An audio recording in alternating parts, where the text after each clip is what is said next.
My name is Jenny Morrow. I'm a 19-year marriage therapist and relationship coach. And today we're talking about what do you do when you're in a relationship with a man and he gives you mixed messages. First, I'm going to explain what I mean by mixed messages. Next, we're going to talk a little bit about why this happens and how it happens. We'll then talk about what I see happen for women when they are having this experience. And then I'll talk about what you can do when you're in situations and someone you're in a relationship with is giving you mixed messages. So let's dive in. What are mixed messages? Let's say you meet someone online, you go out on a date, and on that date, he tells you he is not available for a relationship at that time. Either he has a lot of demands on his time and doesn't have room for a relationship, or emotionally, he doesn't feel ready to step into a relationship. Whatever the reason, he gives you indicators verbally or otherwise that he is not available for a relationship at this time.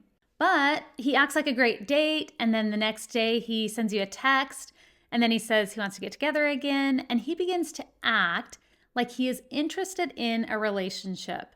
At least he begins to act like he's interested in a relationship from your viewpoint of whatever you believe that someone who's interested in a relationship would do. And maybe even if you were to take a poll, most people might even say, yeah, someone who does that, it seems like they're doing that because they want a relationship. But then down the line, when you actually bring up the topic of being in a relationship, he continues to verbally say or give you other mixed messages that he's actually not available for a relationship at this time. So in certain situations, a man will say he doesn't want something, but then he'll act like he does. At least from your perspective, and maybe even others as well. You can also get mixed messages the other way around, where a man says he does want something, but then acts like he doesn't. So, for example, a man might say, yes, I want to have a deep connection in our marriage. I really want to be able to tell each other everything. But then you're continually getting feedback that he's not actually interested in the kind of things that would support the two of you in communicating more deeply and sharing more deeply. And you might notice that when hard things come up, instead of really talking things out, he shuts down, he withdraws, he doesn't engage. So he says he wants a deeper, more connected relationship, but his actions continually show that either he doesn't want it or he's not available for it, or for whatever reason, he's not participating in the actions that would actually align with what it would take to create the thing he says he wants. So again, a man can say he wants one thing, but do something different. Or he can say he doesn't want something, like we talked about in the dating situation, but then act like he does. So let's talk a little bit about what's going on here when you are getting mixed messages. One thing that can be happening is the guy is actually mixed up himself. So part of him wants something and part of him doesn't, but he doesn't know how to communicate it that way.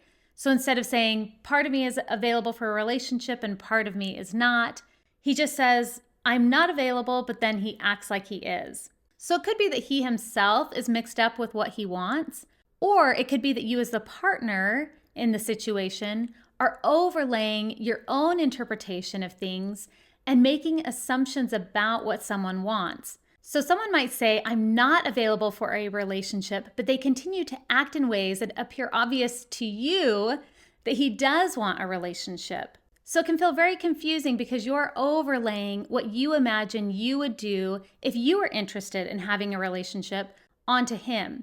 So it could be true that he's not mixed up. He's actually not available for a relationship. He is available for going on some dates, for sending some texts back and forth, maybe even for some physical affection and connection, maybe a lot of things that a relationship encompasses, but he still is not available to commit to you or be consistent or show up in a way that's fully aligned with what you're wanting. So he might not be mixed up about that, but you might perceive it as a mixed message because of what appears obvious to you based on what you would be doing in that situation.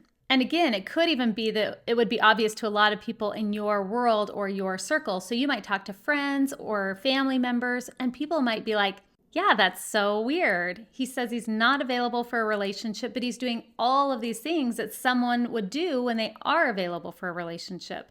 But again, it might be that that's how your viewpoint is, and even the viewpoint of those around you. It may not be true in reality. It still might be true that he is actually not interested in a relationship, or he's not available for it, or not ready to really step in and commit at the level you want. And yet, he is going to take action and do things that he wants to do that don't necessarily say to him that that means I'm interested in a relationship right now.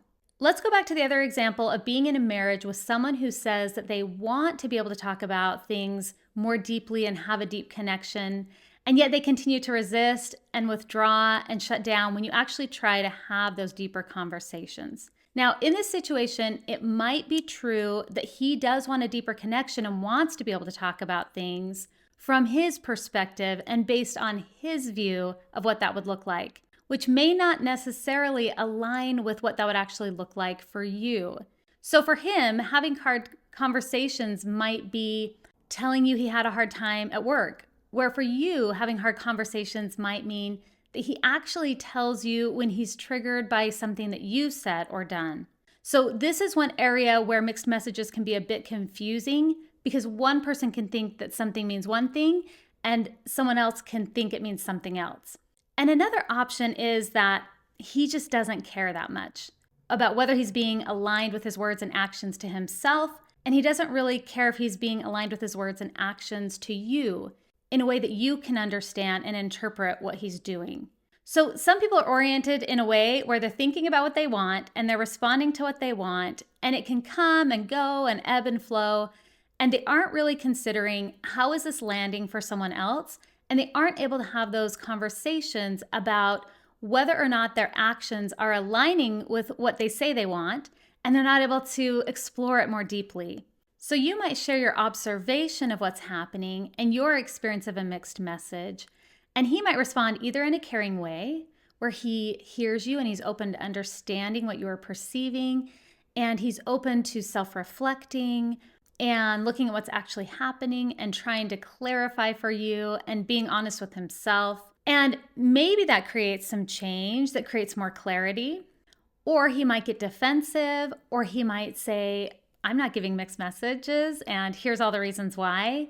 Or he might even flat out deny certain things or go into patterns of gaslighting. So there's a lot of different ways that someone can respond when you share your observation of what's happening.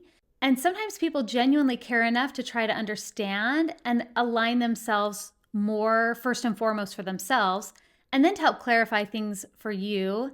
And then some people just won't care. They won't care if it gets you confused. They won't care if it hurts you. That's not their priority. It's not what they're focused on. So we will be talking about what you can do in those situations. But first, I want to talk about what I see women experience when they are in these situations with someone and it feels like a mixed message. So what I often see happen for women at first is they feel confused and anxious. So initially, they'll be confused about what someone is saying, but then what they're doing. And often women will take the interpretation that best fits their own desire. So if someone says that they're not available for a relationship, but the woman wants them to be available, and they're acting available, then the woman will lean more towards that interpretation, even though he says he's not available. She might think, if I can just get him to like me enough, he will change his mind because he's already doing all these actions that show me that he is available. So instead of clarifying it with him, she will in the background go a bit passive and just try to show up as the good girlfriend in a way that she thinks it's going to get him to commit in the way that she fully wants. But it is so common that I see women come to me after they have been in that struggle for a period of time, either with someone who says they're not interested but acts like they are, or someone who says they are interested in a relationship but continually acts like they're not. And women come to me and they feel hurt and they feel confused, and often they start to feel trapped and angry. In dating scenarios, they'll start to say things like, why won't he just let me go? In committed relationships, they'll say things like, I wish he would just tell me the truth about what he really wants. And it can start to build a lot of pressure and a lot of icky feelings that feel like they're not able to get resolved. So where do you go from here? What do you do if you're in a relationship and you're getting mixed messages? One of the first questions for me, if I'm working with someone around mixed messages, is what level of relationship development does it seem to be impacting?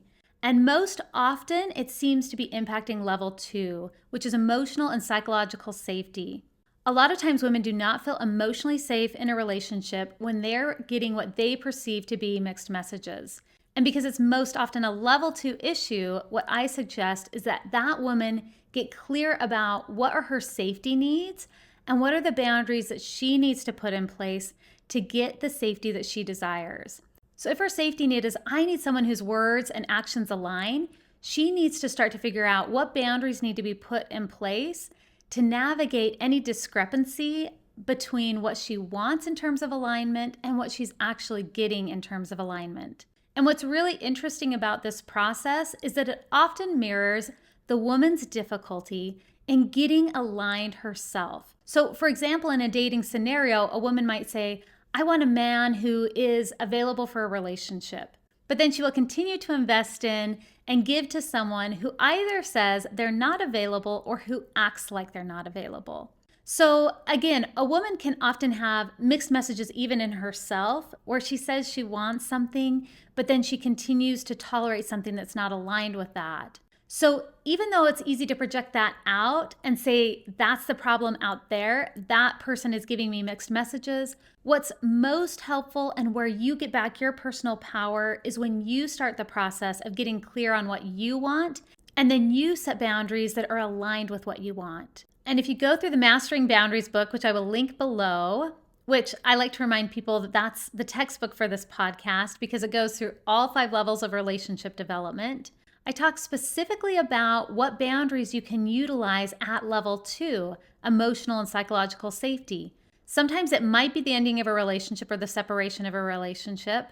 Other times it might be clarifying what you want in a relationship and saying, if this doesn't happen, here's how I will respond. So for example, if you're in a committed partnership or a marriage with someone that says they want deeper connection, but continually shows you in their actions that they're not able to do the deep connection that you're wanting, it might look something like saying, it matters to me that we can talk about hard things. Do you also want that? So getting consent is important, and sometimes getting consent multiple times. Just like physical consent, if you're going to go into physical intimacy, is important, especially for people who want to have a level 4 relationship that includes intimacy development.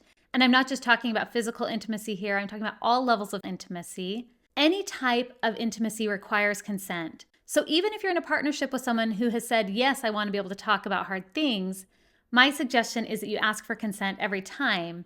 And you might get into a pattern where the two of you know each other's cues and you know you have consent through other means that are not just verbal, but especially in the beginning, and especially if you've gotten mixed messages about this in the past, I would start with asking for consent every time. So again, coming back to, I would like to be able to talk this out more, get more understanding, and go deeper. Are you open to that? And if they say no, I would then share the truth of what comes up for me when they say no. When I hear you say no, you're not open to going deeper, I'm just wanting to check in here. Does that mean you don't want to have this type of conversation ever?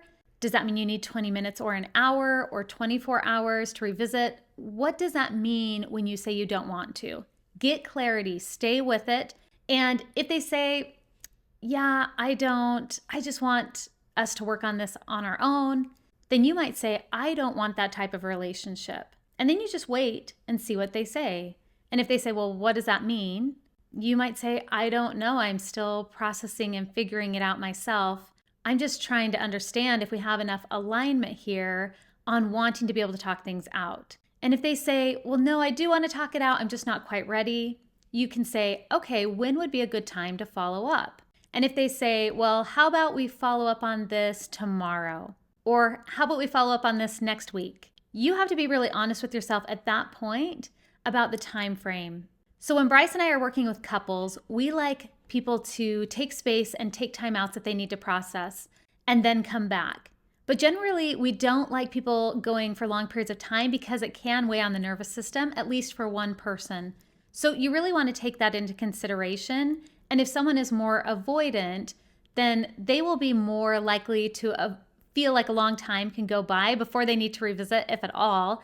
The hope can be sometimes if there is a long enough time, maybe we won't even need to revisit, where an anxious attachment is going to want to get it sorted out as quickly as possible.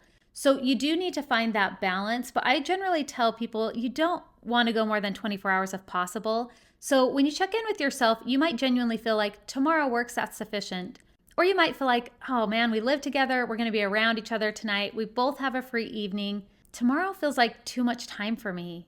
I'd like to be able to follow up sooner than that. So you might say, is there a reason you're wanting to wait until tomorrow? So you want to communicate here, you want to stay with it and get super clear. So you're asking, when would be a good time to follow up?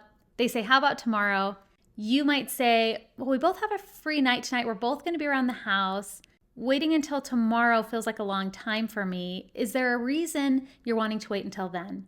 And if they say, well, I'm just wanting it to cool down and not be such a big deal, I would just stay with it. And perhaps you might say something like, I'm feeling nervous that we're not going to get around to attending this because whether we do it tonight or tomorrow, I'm not really seeing what the difference is, other than I'm feeling it weigh on my nervous system. And my concern is that if we're waiting until tomorrow, just because you're hoping it's going to become less impactful to me in some way, my concern is that I also start to feel more distant and resentful. So the sooner we can follow up and really talk about this, and the sooner we can do that in general when things aren't feeling good, the better that's going to feel for me and the closer I'm going to feel to you.